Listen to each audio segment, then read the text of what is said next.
In this video, we're going to talk about the undercarriage and what to look for on that before you head out onto the trail. So, first thing you want to do is crawl underneath the front end and look everything over. Look for anything that looks out of place or anything that's falling apart. Now, as we work our way through, starting on this end, you want to check your ball joints, make sure they're nice and tight, and I'll show you in a second how to check for that, but you're just looking for any gaps or anything that looks out of place. It's also a good idea to grease this while you're here. Tie rod end, I'll show you how to check that also in a minute, but here's the grease fitting for that. Your sway bar disconnect, make sure that's nice and tight. Also has grease fittings. Grab the steering and rock it just lightly. I'm going to show you a better way for that here in a second. Now, as we work our way over, we're going to check the diff fluid in the front. So you want to take the fill plug, open it up. Now you want to watch to make sure no fluid comes pouring out because you want to protect the environmental area. See now how that's dripping down? What I'm going to do is just wipe a little bit of that off, and I'm going to look at it. You're looking for it being shiny, but also, again, the clearer it is, the better. This one's a little dirty, but the nice part is oil and water don't mix. If you have water in that diff, you're going to notice it because the top part is going to be mostly oil, but as you drive it, it's going to mix into a chocolate milk looking color.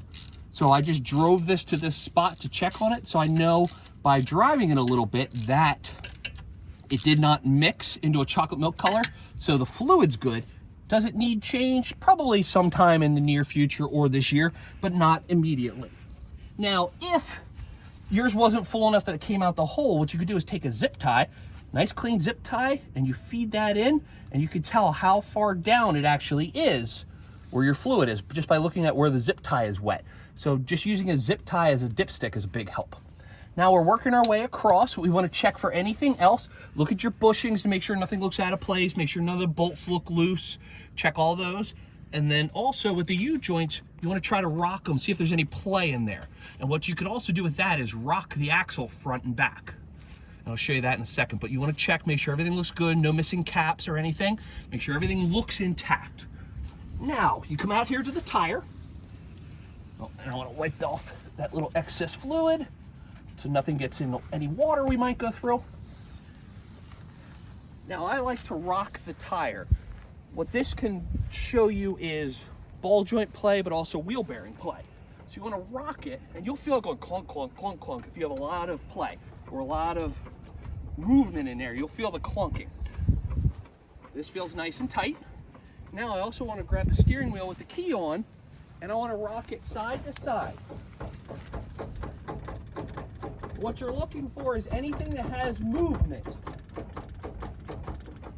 And the more it clunks and bangs, the more you have to look for something that may be loose. That felt pretty good. We did have a little play in the track bar here. I'll grease it to make sure, but sometimes greasing is enough, but that looks like it might need to be replaced in the relative near future. But also by checking this, I know if I end up with death wobble, that's probably my cause.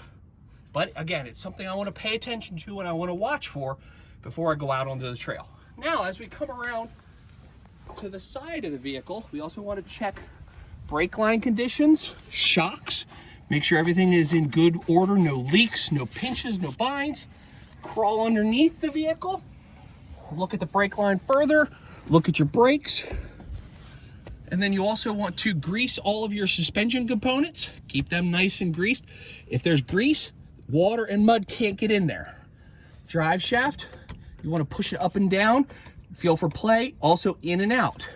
Your U-joints, you'll be able to feel the play by wiggling it side to side and up and down. Same with those front U-joints. As you rock that wheel, you'll feel those front U-joints clicking. You can see how the front U-joint over there isn't moving, so those are good. And I can look over on the passenger side while I'm doing this also. I don't see any forward, backward play. Now, this is an older vehicle. Of course, you'll see some other leaks and stuff under here. Nothing is major where it's really going to contaminate anything, but I just also want to make sure that I'm not going too deep into water where I may end up rinsing all this oil off of the transmission. What I might do is go to the car wash before I go four-wheeling and rinse all this off at a place like that before I take all this stuff into the water on a trail. Again, grease all of your components. Then as you work your way back, You want to check all your brake lines again, also in the back. Make sure they're good, make sure they're free, they're not contacting anything. Look around, make sure all of your cables, everything is free from bind or wear. Grab your rear drive shaft also and wiggle it, make sure everything feels tight. Now, one way to really test this U-joint is to put the vehicle in neutral, because then it won't have the load of the drivetrain on it. You'll be able to feel if it has any play. Now, because I can wiggle it like this, I can feel for any play. It's not super tight. Looking at everything else over, I also want to check the transfer case fluid, which, depending on the type of transfer case you have, it'll have a drain and a fill plug. Check that fluid, same thing. You want to make sure the color is where it's supposed to be and make sure it's filled up enough and not contaminated with water. Certain transmissions will have automatic transmission fluid in, certain transmissions will have gear oil. The transmission also, I talked about the automatic. The automatic is checked in the engine compartment with a dipstick. A manual transmission is checked underneath here off to the side, same as you would with your transfer case. And then you also want to go around and check the fluid in your rear differential also to make sure that is good. Test your brakes by driving and lightly touching the brakes to make sure everything's working well, and just give it a general look over to make sure nothing's going to fall off on the trail.